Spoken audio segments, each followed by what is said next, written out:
and Giovanni Boccaccio are masters of Renaissance. But how much do we know about them? You, how much do you know about them? Let's find out. Let me start with Raphael. His full name is Raphael Sancho or Raphael Santo. He was born on April 6, 1483 and he died on April 6, 1520. He is the master painter and architect of the Italian High Renaissance. He is best known for his Madonnas and for his large figure compositions in Vatican. His work is admired for its clarity of form and ease of composition, and for visual achievement for the Neoplatonic ideal of human grandeur. The Sistine Madonna is probably painted in 1513. It's different from all the other Raphael's Madonna. Its majesty. Who is Madonna? Madonna in Raphael's painting is the Virgin Mary appearing with an infant Jesus. It symbolizes as the Madonna, and the color she wears are a symbol of virtue, virginity, and innocence and purity of spirit. The Sistine Madonna is presented with the appearance of theater revealed through a painted curtain. The upper curtain rod completes the illusion that the curtain is being pulled back to reveal this vision.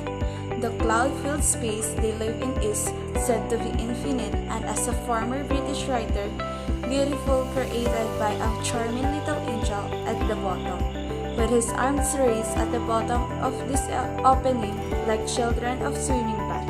It is Raphael's graceful ability to keep its charm on the side of Saccharine. Saccharine means is a sweet or sentiment. So, what is Raphael most famous for? Raphael is most famous for his unique style of paintings of Madonnas, particularly for the Sistine Madonnas for the Palace of the Vatican. Was Raphael involved in the painting of the Sistine Chapel? Raphael did not paint the ceiling with Michelangelo in the Sistine Chapel, but he was commissioned to do the tapestries for the chapel.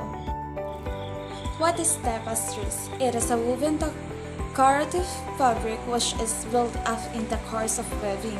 It is used to cover furniture, walls, floors, or for the decoration of clothing. And now, let's talk about Giovanni Boccaccio. Did you know that Giovanni Boccaccio was an Italian writer, scholar, poet, and correspondent of Petrarch, and an important Renaissance humanist? He was born on June 16, 1313, and died on December 21, 1375 because of heart failure. He was also best remembered as the author of the early tales of Decameron. He was the son of Florentine merchant Boccaccio the Cellino and an unknown woman. Boccaccia's stepmother called Margherita de Merdoni. He studied at the University of Naples Federico II. He was known par excellence as the Celtaldist and one of the most important figures in the European literary panorama of the 14th century. So good PM classmate and sir, so it's done to tackle about the life of Giovanni Boccaccio. So let's proceed to his works. Giovanni Boccaccio wrote a number of notable works. It includes The Unfamous Woman or The Clarice Mulieris Views and The Decameron. Unfamous Woman, it is about the biographies of historical and the mythological women. The Decameron, it means there are 7 young women and women who flee the city and go countryside to escape the Black Death. Another is 10 days works. What is the theme of the Decameron? It is about the love and lust. Another is about the sex, suffering, friends, and many more. So, this book the Decameron was condemned by the Catholic Church and included in the Index of Prohibited Books, or Index Librorum Prohibition, in 1559 on the grounds of its intolerable errors. And in the USA, the book was banned until the 1930s. In the Nether, he wrote his imaginative literature mostly in Tuscan vernacular as well as other works in Latin.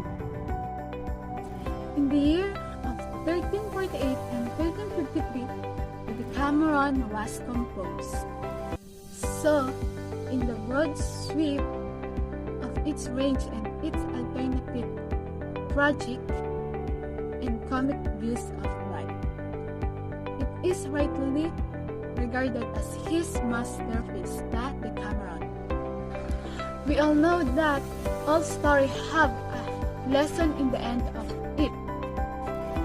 So, the Decameron tells us people can be happy, prosperous, and creative, even in the worst of times.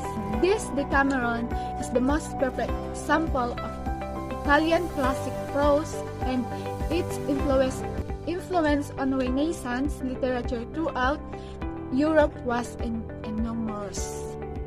Lastly, a kindly thing is to have compassion of the afflicted and awake. It will beseem everyone. Yet of those is it more particularly required who have earth and need to comfort and have found it any. Amongst of ever any had need thereof or held it there or took pleasure therein aforetime certes I am one of these, that Giovanni Boccaccio said in Decameron Romeo.